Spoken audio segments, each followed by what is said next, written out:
If you thought things couldn't get any weirder in the world of science, there is now an artificial womb facility in Germany that is going to be popping out 30,000 lab-grown babies a year.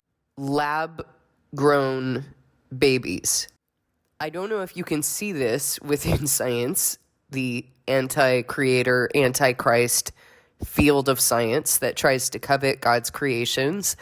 But remember, God said that he was the Lord, our healer, and then science tried to swoop in and say, no, we're the heroes, we're the experts, we're the only ones who can heal you. And then in 2020, the government stepped in and said, you have to take this thing that science put out or stay inside of your house and not be able to go shopping. Governments, excuse me. And we're still dealing with that nightmare in some places. And then remember when it only took a man and a woman to make a baby? When God established a father and a mother to raise a baby? When God created man in his own image, in the image of God, he created them, male and female, he created them. But now science says, no, wait until the child decides. Give them the option to choose.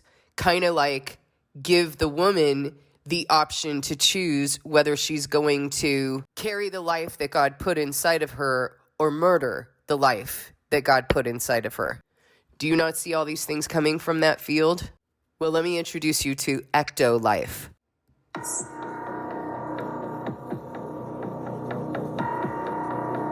Tired of waiting for a response from an adoption agency? Unable to find a suitable surrogate mother? Worried about pregnancy complications? Worry no more, because ecto-life got you covered.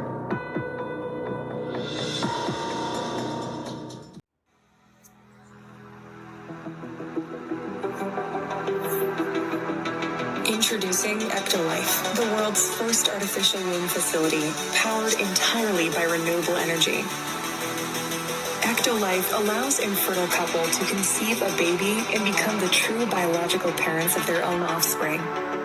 It's a perfect solution for women who had their uterus surgically removed due to cancer or other complications. With ecto-life, premature births and C-sections will be a thing of the past. ecto-life is designed to help countries that are suffering from severe population decline, including Japan, Bulgaria, South Korea, and many others. The facility features 75 highly equipped labs. Each state-of-the-art lab can accommodate up to 400 growth pods or artificial wombs. Every pod is designed to replicate the exact conditions that exist inside the mother's uterus. A single building can incubate up to 30,000 lab-grown babies per year. ecto-life allows your baby to develop in an infection-free environment. The pods are made of materials that prevent germs from sticking to their surfaces. Every growth pod features sensors that can monitor your baby's vital signs, including heartbeat, temperature, blood pressure, breathing rate, and oxygen saturation. The artificial intelligence-based system also monitors the physical features of your baby and reports any potential genetic abnormalities. You like how they keep referring to the baby as your baby, your baby, your baby. And also how they talk about the baby in a mother's womb. But it'll just be a matter of time before they're referring to men having a womb.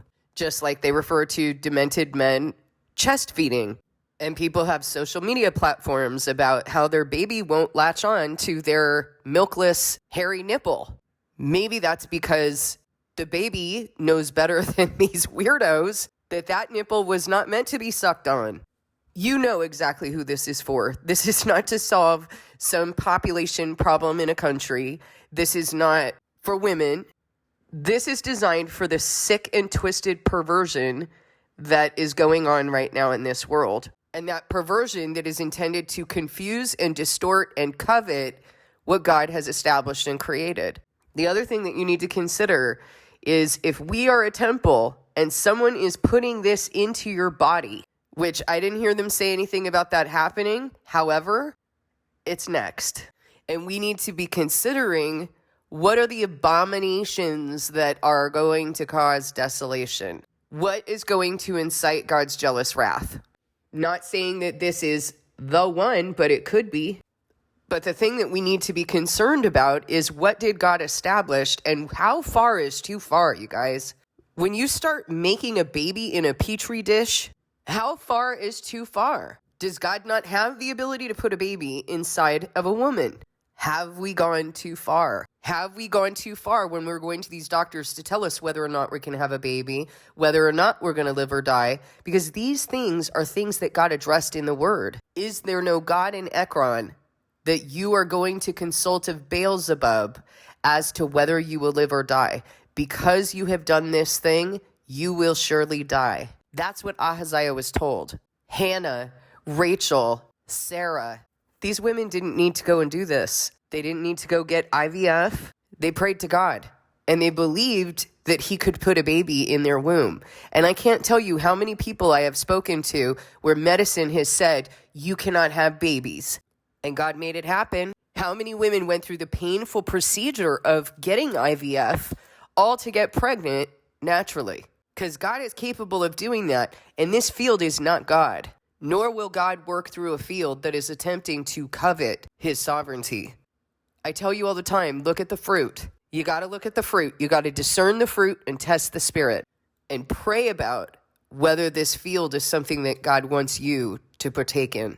At what point do you look at this and say, you know what, something's wrong here? I've been raised in the world to believe that this is where I go to heal, that anytime that I'm sick, that this is what I'm supposed to do. Now I'm hearing something different. I'm hearing it based on the Word. You take it up with God. Is this a field that God wants you to partake in? Is this the fruit of God? And I pray that you'll be given truth. Thank you for listening. God bless you, and I'll see you in the next video.